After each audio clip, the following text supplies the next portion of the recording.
Welcome back to my YouTube channel key spot. उम्मीद करता हूँ कि आप सब ठीक होंगे। हम डिस्कस कर रहे थे tax exemption for freelancer, tax exemption for IT companies and software house, या tax credit for freelancer, tax credit for IT companies and software house. अगर आप एज ए फ्रीलांसर काम कर रहे हैं या आपकी आईटी कंपनी है और आप आईटी सर्विसेज एक्सपोर्ट कर रहे हैं और आपको फॉरेन कंट्री से इनकम आ रही है, तो उसके ऊपर जो टैक्स होता है उसको किस तरह आपने डील करना है, उससे किस तरह एग्जम्पशन लेनी है, टैक्स क्रेडिट कैसे लेना है ताकि आपकी इनकम के ऊपर टैक्स ना लगे, इस टॉपिक को हम डिस्कस कर रहे थे। ये हमारी एक कंप्लीट सीरीज़ चल रही थी जिस पे काफ़ी वीडियोस बना के मैंने डिटेल वीडियोस बना के अपलोड की हुई हैं। तो जितना भी ये केस था, जो जो चीज़ें अभी हम कर चुके हैं उनको मैं थोड़ा सा रिवाइज कर देता हूँ ताकि आपको पता चल जाए कि हम कहाँ तक पहुँच चुके हैं। सबसे पहले हमने एक ऑर्डर, मैंने पहली वीडियो में आपको दिखाया था एग्जम्पशन ऑर्डर जो मिलता है टैक्स क्रेडिट का या टैक्स एग्जम्पशन का फ्रीलांसर को या आईटी कंपनी को जो आईटी सर्विसेज एक्सपोर्ट कर रहा है। उसके बाद एप्लीकेशन हमने रेडी की थी कि आपने टैक्स एग्जम्पशन या क्रेडिट के लिए किस तरह अप्लाई करना है। उसके साथ एविडेंस जो जो लगते थे वो हमने डिस्कस किए थे। कौन से टैक्स रेट होते हैं, कौन से टैक्स रेट अप्लाई होते हैं, सेक्शंस कौन कौन से आते हैं, अभी करंट सिचुएशन क्या चल रही है, प्रीवियस सिचुएशन क्या चल रही थी टैक्स एग्जम्पशन की, और फ्यूचर में क्या क्या चेंजेस हो सकती हैं उसके बारे में हमने डिटेल से सारी चीज़ें डिस्कस की थी। उसके बाद नेक्स्ट वीडियो में मैंने आपको जो हमारी एप्लीकेशन थी टैक्स एग्जम्पशन के लिए उसके साथ जो चीज़ें अटैच हो रही थी उनके बारे में डिटेल से डिस्कस किया था। हर टॉपिक को अलग-अलग डिस्कस किया था। उसमें हमारा एक पॉइंट था पंजाब रेवेन्यू और उसमें हमारा एक टॉपिक था पंजाब रेवेन्यू अथॉरिटी की रजिस्ट्रेशन का सर्टिफिकेट। उसकी भी हमने एप्लीकेशन एक रेडी की थी कि आपने पंजाब रेवेन्यू का किस तरह सर्टिफिकेट लेना है, या आपका कैपरा में है या सिंध रेवेन्यू बोर्ड में है रजिस्ट्रेशन, या जहाँ पे भी है उसकी आपने रजिस्ट्रेशन सर्टिफिकेट कैसे हासिल करना है, उसकी भी एक एप्लीकेशन हमने रेडी की थी। उसके बाद नेक्स्ट जो है वो मैंने आपको एक रिजेक्शन ऑर्डर जो इशू होता है वो मैंने आपको दिखाया था, ये वाला। इसमें हमने डिस्कस किया था कि अगर आप अप्लाई कर देते हैं एग्जम्पशन के लिए, टैक्स एग्जम्पशन के लिए या टैक्स क्रेडिट के लिए, तो किसी वजह से अगर आपका रिजेक्ट हो जाती है एग्जम्पशन, ये देखें, ये मैंने आपको चेक भी बताया था, ये चेक करें, यहाँ पे डिसीजन में रिफ्यूज़ और रिजेक्टेड लिखा हुआ है। किसी भी रीज़न की वजह से आपकी एग्जम्पशन रिजेक्ट हो जाती है, वो क्या क्या डिफरेंट सिचुएशंस हो सकती हैं, क्या कौन सी मिस्टेक्स हो सकती हैं जिनकी वजह से आपकी ये सारी चीज़ें रिजेक्ट हो सकती हैं, वो भी हमने लास्ट वीडियो में डिस्कस की थी। डिटेल से सारी चीज़ें डिस्कस की थी और जो जो सिचुएशंस हो सकती हैं वो भी हमने सारी डिटेल से डिस्कस की थी। उसके ऊपर भी एक डिटेल वीडियो जो है वो मेरे यूट्यूब चैनल पे अपलोड हो चुकी है। वो वीडियोस अगर आपने नहीं देखी तो वो आप देख लें। अगर आप सबसे पहले ये वाली वीडियो ही देख रहे हैं तो मैं आपको रिकमेंड करूँगा कि इस टॉपिक के ऊपर जो स्टार्ट से वीडियोज़ बनी हुई हैं वहाँ से स्टार्ट करें ताकि आपको इस सारे केस की समझ आ जाए, ठीक है। और आपका अगर अपना केस है तो आप इसको खुद डील कर सकें। अगर आप एज ए टैक्स कंसल्टेंट काम कर रहे हैं तो आप अपने क्लाइंट का केस जो है अच्छी तरह उसको डील कर सकें। तो आज का टॉपिक जो था उसमें हम देखेंगे, मैंने लास्ट जो वीडियो थी उसमें भी आपको बताया था कि जब आपकी ये एप्लीकेशन रिजेक्ट हो जाती है उसके दो सिनेरियो मैंने बना के दो सेपरेट एप्लीकेशंस बनानी आपको सिखाई थी, ठीक है, दो डिफरेंट सिचुएशंस को डील करने के लिए। उसमें मैंने ये बताया था कि आपको अगर आपके वो डॉक्यूमेंट्स एक्सेप्ट कर लेते हैं हार्ड कॉपी में, कमिश्नर आपको एक्सेप्ट कर लेता है, एप्लीकेशन एक्सेप्ट कर लेता है हार्ड कॉपी में, तो आपको वहीं पे एग्जम्पशन मिल जाएगी। लेकिन अगर आपका कमिश्नर जो है जिसने ये रिजेक्ट की है आपकी एग्जम्पशन, वो कहता है कि नहीं आप एक फ़्रेश एप्लीकेशन फ़ाइल करें तब आपकी एक्सेप्ट होगी, या ऑनलाइन जाके इसको फ़ाइल करें। तब मैंने आपको ये भी बताया था लास्ट वीडियो में कि ऑनलाइन पोर्टल में जब आप एक दफ़ा अप्लाई कर देते हैं, रिजेक्ट हो जाती है आपकी एग्जम्पशन, तो दोबारा आप उसको फ्रेश अप्लाई नहीं कर सकते जब तक आप अप्रूवल नहीं लेते। तो आज की जो वीडियो है उसमें मैं आपको यही बताऊंगा, फ़र्ज़ कर लें कि अब आपका कमिश्नर कहता है कि हम हार्ड कॉपी में आपकी एप्लीकेशन एक्सेप्ट नहीं करेंगे, आप ऑनलाइन दोबारा अप्लाई करें। तो मैंने आपको बताया था कि ऑनलाइन अगर आपका ऑप्शन जो है इनेबल हो तो आप ऑनलाइन अप्लाई कर दें। अगर बाय चांस आपका ऑप्शन इनेबल नहीं है ऑनलाइन फ़ाइल करने का, तो इस सिचुएशन में ये होता है कि हम ये वाला जो ऑर्डर है रिजेक्ट हुआ इसको हम रिवाइज़ करवाते हैं, ठीक है। एक सिनेरियो ये है कि अगर कमिश्नर कहता है ये रिजेक्शन के बाद ये आपको इशू हो जाता है, रिजेक्शन ऑर्डर, आपकी एग्जम्पशन रिजेक्ट हो जाती है, उसके बाद कमिश्नर आपको कहता है कि ऑनलाइन फ्रेश एप्लीकेशन फ़ाइल करें। आप जाएं आयरस पोर्टल पे, फ्रेश एप्लीकेशन जो है 159 154 ए की ये जो एप्लीकेशन है एग्जम्पशन की फ़ाइल करें। अगर फ़ाइल होती है तो अच्छी बात है, आप फ़ाइल कर दें। अगर वहाँ पे वो आपको कहता है कि आप फ़ाइल एप्लीकेशन नहीं कर सकते क्योंकि आपकी ऑलरेडी रिजेक्ट हो चुकी है, आपको परमिशन नहीं है, तो उस सूरत में आपने ये जो रिजेक्शन का ऑर्डर है इसको रिवाइज़ करवाना है पहले। जब ये रिवाइज़ होगा, इसका रिवीजन का ऑर्डर इशू होगा, उसके बाद आपको अलाउ किया जाएगा कि आप फ्रेश एप्लीकेशन फ़ाइल कर सकते हैं। तो आज की जो वीडियो है इसमें हम देखेंगे कि ये जो रिजेक्शन ऑर्डर होता है, इसके बाद जब आपने इस ऑर्डर को रिवाइज़ करवाना है तो उसकी एप्लीकेशन किस तरह लिखेंगे। आज की इस वीडियो में मैं आपको वो डिटेल से सारी एप्लीकेशन बनानी सिखाऊंगा, उसके साथ चीज़ें कौन सी अटैच होंगी, उसमें क्या क्या चीज़ें लिखनी है, हर चीज़ को हम वर्ड बाय वर्ड डिस्कस करेंगे और सारी चीज़ें आपको मैं बताऊंगा, आपकी सारी कन्फ्यूजन क्लियर हो जाएगी। तो जो एप्लीकेशन है पहले वो रेडी एप्लीकेशन कर लेते हैं, उसके बाद मैं आपको आयरस पोर्टल पे लेके जाऊंगा। वहाँ पे मैं आपको दिखाऊंगा कि इस रिजेक्शन ऑर्डर के बाद आपने जो एप्लीकेशन रेडी करनी है इस ऑर्डर को रिवाइज करवाने के लिए, वो आपने आयरस पोर्टल पे कहाँ पे जाके सबमिट करनी है। तो फिर हम पहले एप्लीकेशन रेडी कर लेते हैं, उसके बाद हम जाएंगे आयरस पोर्टल पे और वहाँ पे जाके वो एप्लीकेशन सबमिट करना सीखेंगे। तो अभी हम चलते हैं MS वर्ड पे और वहाँ पे जाके एप्लीकेशन बनानी सीखते हैं। अभी हम MS वर्ड पे आ गए हैं, तो यहाँ पे हमने एप्लीकेशन जो है वो रेडी करनी सीखनी है। तो मैंने ऑर्डर आपने देख लिया, ऑर्डर का मैंने आपको बता दिया कि ऑर्डर का जो लास्ट पेज होता है वहाँ पे कमिश्नर के बारे में सारी इन्फॉर्मेशन दी होती है। आप वहाँ से इन्फॉर्मेशन ले सकते हैं कि किस कमिश्नर ने इसको इशू किया। अगर आपको कोई शो का नोटिस आता है, टैक्स नोटिस आता है, तो उसका लास्ट पेज जो होता है उसके ऊपर कमिश्नर या असिस्टेंट कमिश्नर या डिप्टी कमिश्नर के बारे में बताया होता है कि ये किसने इशू किया है, उसका एड्रेस क्या है, उसका जोन कौन सा है, ठीक है। वो सारी इन्फॉर्मेशन वहाँ पे प्रोवाइड की होती है। तो ये हमारा कमिश्नर ने इशू किया है। तो अभी जब हम रिवाइज, अगर ये ऑर्डर आपका जो है असिस्टेंट कमिश्नर या डिप्टी कमिश्नर ने किया है, तो जब आप ऑर्डर किसी भी ऑर्डर को रिवाइज करते हैं तो वो आप डायरेक्ट कमिश्नर को लिखते हैं एप्लीकेशन, ठीक है। ऑर्डर की रिवीजन वगैरह जो भी होती है तो वो कमिश्नर के पास जाती है। तो अभी हम लिखेंगे डायरेक्ट कमिश्नर को, कमिश्नर को लिख दें या चीफ कमिश्नर को, एक ही बात है।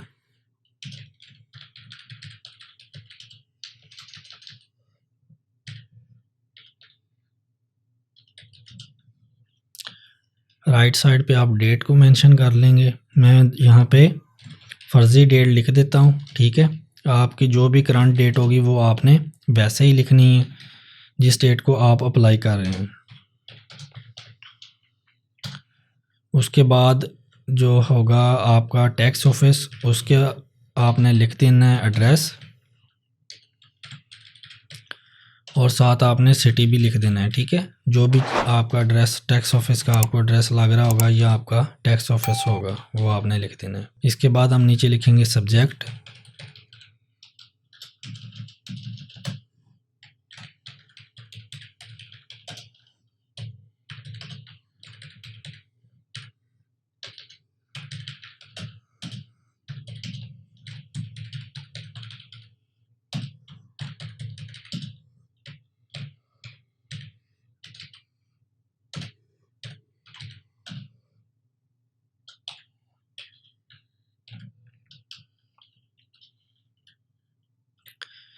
ये वाला वो सेक्शन है अंडर सेक्शन 122 बी। ये सेक्शन है जिसके अगेंस्ट हम अपनी एप्लीकेशन जो है वो रेडी कर रहे हैं। इसी सेक्शन के अंडर हम अपना जो एग्जम्पशन का ऑर्डर है वो रिवाइज करवाएंगे। एग्जम्पशन कोई भी होगी, ये हम IT का एग्जम्पशन कर रहे हैं या इसके अलावा कोई भी आपकी एग्जम्पशन है, 153 की एग्जम्पशन होती है सेक्शन 153 की, अगर उसका भी आपने ऑर्डर वगैरह रिवाइज करवाना है तो वो आप इसी के अगेंस्ट करवाएंगे।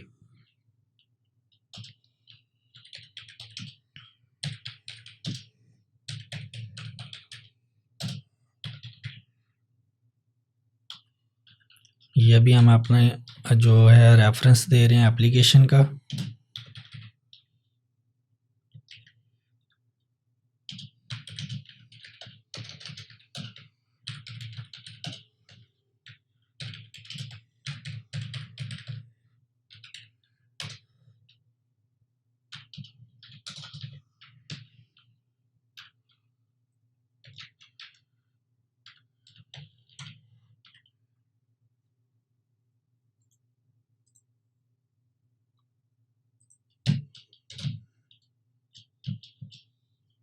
ये आप इस तरह सब्जेक्ट लिख लेंगे। उसके बाद हम नीचे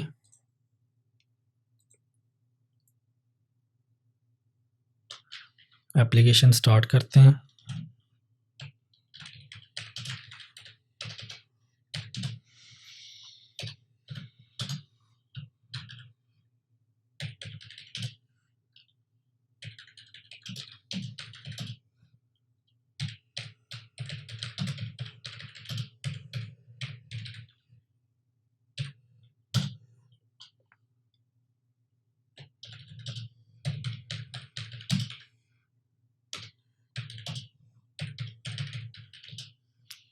ये मैंने आपको लास्ट वीडियो में भी बताया था जब हम एप्लीकेशन रेडी कर रहे थे एज ए फ्रीलांसर के लिए कि आप एज ए फ्रीलांसर अगर काम कर रहे हैं तो इस केस को आप किस तरह डील करेंगे। उसमें मैंने आपको बताया था कि अगर आप एज ए फ्रीलांसर काम कर रहे हैं तो आप एंटिटी की जगह पे टैक्स पेयर भी लिख सकते हैं। अगर आपका बिजनेस है और कंपनी आपने रजिस्टर वगैरह करवाई हुई है तो फिर आप एंटिटी लिख लें।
ये जो मैंने इसमें प्लेटफॉर्म लिखे हैं अपवर्क के, फ्रीलांसर के और फाइबर लिखा हुआ है। इसके अलावा अगर आप किसी भी प्लेटफॉर्म पे काम कर रहे हैं तो आप उसका लिख सकते हैं, ठीक है। और इसके अलावा अगर आपके डायरेक्ट क्लाइंट है इंटरनेशनल, आप वहां से ले रहे हैं, ठीक है, ऑर्डर वगैरह ले रहे हैं, उनका काम कर रहे हैं डायरेक्टली, तो वो आप मेंशन इसमें कर सकते हैं। इसके अलावा कोई भी प्लेटफॉर्म अगर आपके हैं ऑनलाइन फ्रीलांसिंग के जहाँ पे आप IT सर्विसेज दे रहे हैं तो वो भी आप यहाँ पे मेंशन कर सकते हैं, ठीक है। ये चीज़ें मैंने आपको लास्ट वीडियो में डिटेल से सारी चीज़ें बताई हैं कि आप किस तरह सारी चीज़ें लिख सकते हैं। तो आप अगर सारी वीडियोस को तरतीब से देखेंगे तो आपको हर चीज़ की समझ आ जाएगी।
अच्छा, इसमें ये जो मैं चीज़ें मेंशन की हुई हैं, ये जो पैरा जो है ना, ये वाला पैरा मैंने मेंशन किया हुआ है, ठीक है। इसको मैंने डिटेल से आपको समझाया हुआ है, ठीक है, लास्ट वीडियो में भी। आप जो इससे पहले वाली वीडियो है उसको आप देख लें ताकि आपको इस पैरे की समझ आ जाए ये क्यों लिखा हुआ है। और मैंने आपको ये भी बताया था कि आप कोई भी एप्लीकेशन रेडी कर रहे हैं टैक्स नोटिस की, तो आपने क्या क्या चीज़ें लिखनी है, क्या क्या चीज़ें नहीं लिखनी, किन चीज़ों को आपने मेंशन करना है, किन चीज़ों को आपने अवॉइड करना है। ये सारी चीज़ें मैंने आपको लास्ट वीडियो में डिटेल से बताई हुई हैं, ठीक है। किन चीज़ों को आपने अवॉइड करना है, अगर आप उन चीज़ों को अवॉइड नहीं करेंगे तो आपका अपना भी नुकसान हो सकता है। अगर आप एज ए टैक्स कंसल्टेंट काम कर रहे हैं तो आपके क्लाइंट का भी नुकसान हो सकता है, ठीक है। तो आप इसमें जो भी वीडियोस आ रही हैं इस टॉपिक के ऊपर वो आप सारी देखें, कोई चीज़ स्किप ना करें ताकि सारी चीज़ें आपको समझ आ जाएं।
अभी मैं आपको जो एक पैरा लिखने वाला हूँ, ये पैरा जो है ये मोस्ट इम्पोर्टेंट पैरा है। ये आपने इस पैरे को लाजमी इसमें मेंशन करना है और इसी पैरे की बेस पे जो है ये इसी सेक्शन की बेस पे आपको ये एग्जम्पशन मिलती है, टैक्स एग्जम्पशन मिलती है आपकी आईटी इनकम के ऊपर। तो ये मैं पैरा लिखने लगा हूँ, इसको आपने अच्छी तरह समझ भी लेना है और इसको आपने अपनी एप्लीकेशन में लाजमी मेंशन करना है।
ये जो इसमें मैंने दो चीज़ें मेंशन की हुई हैं, एक तो ये लिखा हुआ है मैंने प्रोसीड रियलाइजेशन सर्टिफिकेट पीआरसी, ये मैंने आपको ऑलरेडी बता चुका हूँ कि ये आपने पीआरसी कहाँ से लेने हैं। डिटेल से सारी चीज़ें मैंने ये बताई हुई हैं कि आपको पीआरसी कहाँ से मिलेंगे, फॉर्म V13 कहाँ से मिलेगा, और आपने उसके ऊपर चीज़ें कैसे फिल करनी है, स्टैम्प्स वगैरह कैसे लेनी है, वेरीफाई कैसे करवानी है, ये सारी चीज़ें मैं ऑलरेडी डिस्कस कर चुका हूँ अपनी पिछली वीडियोज़ में। और दूसरी ये चीज़ मैं यहाँ पे एक और चीज़ मैंशन कर दूँ कि यहाँ पे उन्होंने लिखा है the criteria for exemption certificate is that 80% of export proceeds. ठीक है, अभी जो करंटली चल रहा है वो 80% का क्राइटेरिया चल रहा है। ठीक है, मे बी फ्यूचर में ये 70% हो जाए, 50% हो जाए, 80% ही रहे या 90% कर दें। तो अभी जो क्राइटेरिया यही चल रहा है। अगर आप अभी देख रहे हैं वीडियो, फ्यूचर में देखेंगे 2 साल बाद, 10 साल बाद, 5 साल बाद भी देखेंगे, तो अगर ये क्राइटेरिया चेंज होता है 80% का, तो आपने जो करंट क्राइटेरिया चल रहा होगा वो आपने लिख लेना है। ठीक है, ये मैंने आपको बताया भी हुआ है अपनी पिछली वीडियोस में कि आपने ये कहाँ से देखना है। तो आप ये इनकम टैक्स ऑर्डिनेंस से यहाँ पे देखेंगे तो आपको पता चल जाएगा करंट जो है एग्जम्पशन का क्राइटेरिया क्या चल रहा है। 80% का चल रहा होगा तो आप 80% ही रहने देंगे। अगर फ्यूचर में चेंज हो जाता है तो जो भी चेंजेस आई होंगी वो आप यहाँ पे मैंशन कर देंगे।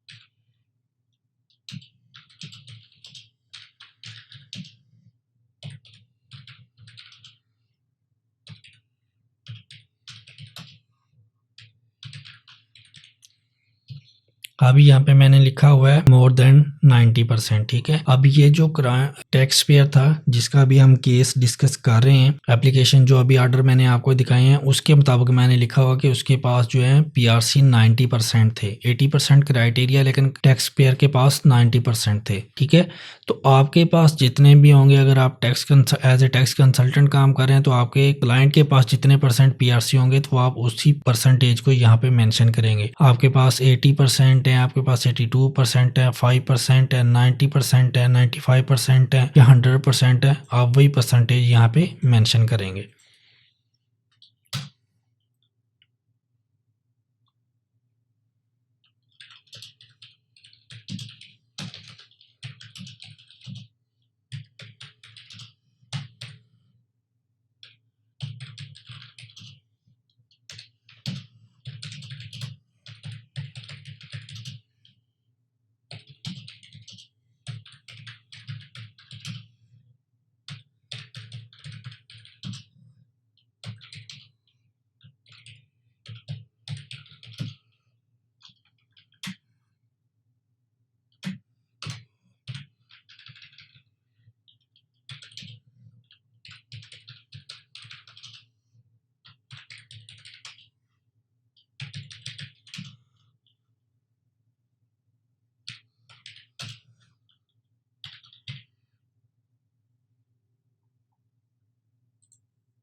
ये नीचे आप टैक्स पेयर का नेम यहाँ पे मेंशन कर देंगे। अगर आपका अपना केस है तो आप अपना नेम मेंशन कर देंगे और उसके बाद यहाँ पे आप उसका एनटीएन लिख देंगे, जो भी एनटीएन होगा। ठीक है, ये एप्लीकेशन मैंने आपको रेडी करनी बता दी है। इस तरह आप एप्लीकेशन को रेडी करेंगे और इस एप्लीकेशन के साथ आपने चीज़ें कौन कौन सी अटैच करनी है वो मैं आपको बता देता हूँ। जब ये एप्लीकेशन आप ऑनलाइन फाइल करेंगे तो इस एप्लीकेशन के साथ आपने अटैच करनी है। जो पहली चीज़ ये है वो है कि आपने फर्स्ट टाइम जो एग्जम्पशन के लिए एप्लीकेशन फाइल की थी वो आप उसका प्रिंट लेंगे। ऑनलाइन आप अप्लाई किया है तो आप उसको ऑनलाइन आयरिस पोर्टल से डाउनलोड करेंगे, उसकी पीडीएफ फाइल वो इसके साथ अटैच करेंगे। उसके बाद आपको जो रिजेक्शन ऑर्डर मिला है वो आप डाउनलोड करके पीडीएफ फाइल इसके साथ अटैच करेंगे।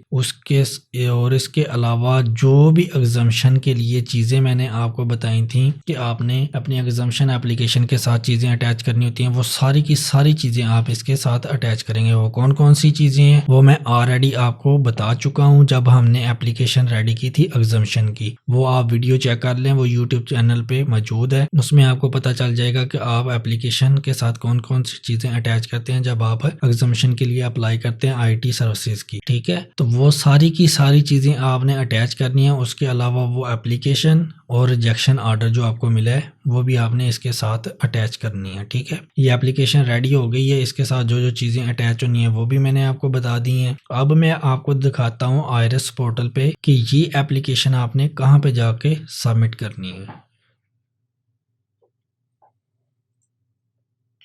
जब आप आयरिस पे आ जाएंगे, लॉगिन कर लेंगे, उसके बाद यहाँ पे ये एक टैब आ रहा है विद होल्डिंग एडवांस टैक्स का।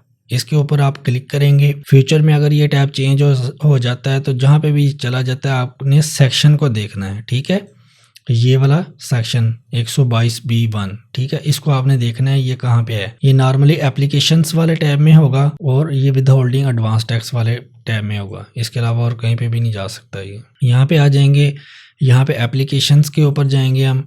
यहाँ पे ये देखें 122B1 रिवीजन ऑफ एग्जम्पशन, ये वाला जो है आपका सेक्शन है जिसकी अभी हमने एप्लीकेशन रेडी की थी। हमें जो अभी रिजेक्शन ऑर्डर मिला था उसी ऑर्डर को रिवाइज करवाने के लिए हमने ये एप्लीकेशन फ़ाइल करनी है। सबसे पहले मैंने आपको बताया हुआ था कि जब आपने एप्लीकेशन फ़ाइल करनी है एग्जम्पशन की तो उसके लिए आपने विद होल्डिंग में आके एप्लीकेशन में जाके ये एप्लीकेशन है 159.154 विद होल्डिंग ऑन एक्सपोर्ट, ये आपकी फ़्रेश एप्लीकेशन होती है जो आप फर्स्ट टाइम अप्लाई करते हैं, ये वो एप्लीकेशन है।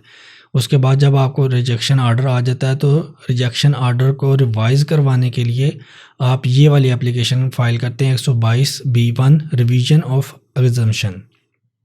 इसके ऊपर हम क्लिक कर लेंगे। यहाँ पे जिस टैक्स ईयर के लिए आप अप्लाई कर रहे हैं वो आप लिखेंगे। मैं यहाँ पे लिख लेता हूँ 2024, फ़र्ज़ कर लेते हैं 2024 ही है। यहाँ से हम सेलेक्ट करेंगे।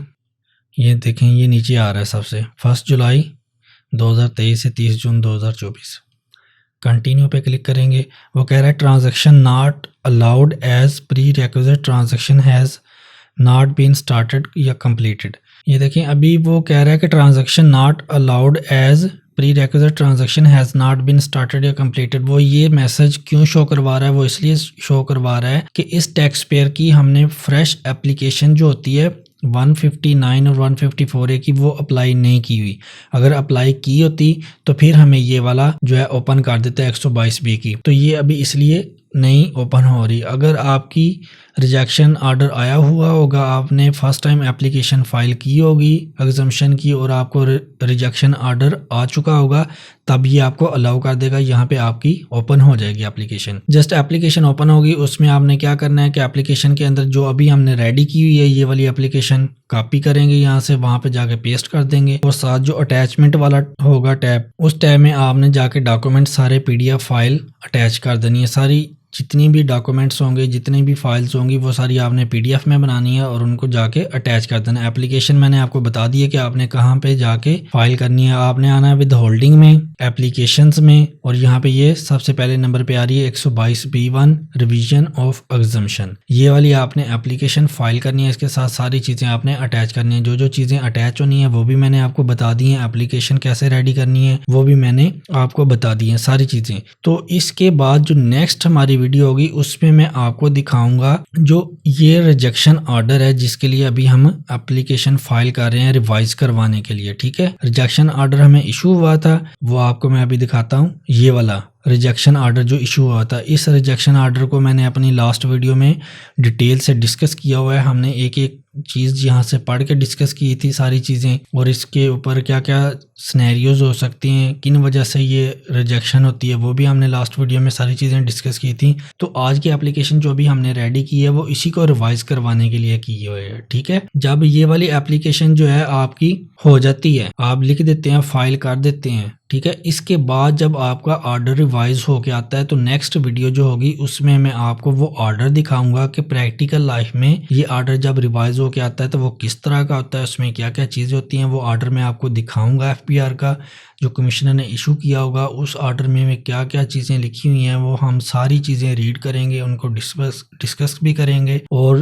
क्या क्या उसमें सिचुएशंस हो सकती हैं उनके बारे में बात करेंगे। और उसके बाद जो हमारा नेक्स्ट स्टेप क्या होगा जब ऑर्डर रिवाइज हो जाता है तो उसके ऊपर भी बात करेंगे, क्योंकि हमने ये केस को लेके जाना है कि जब तक हमें एग्जम्पशन नहीं मिल जाती वहां तक लेके जाना है। ठीक है, तो उसके बाद अभी एक दो पॉइंट्स और भी रहते हैं। ठीक है, और सिनेरियोज रहते हैं। ये हमारा जो टॉपिक है अभी कंप्लीट नहीं हुआ एग्जम्पशन वाला।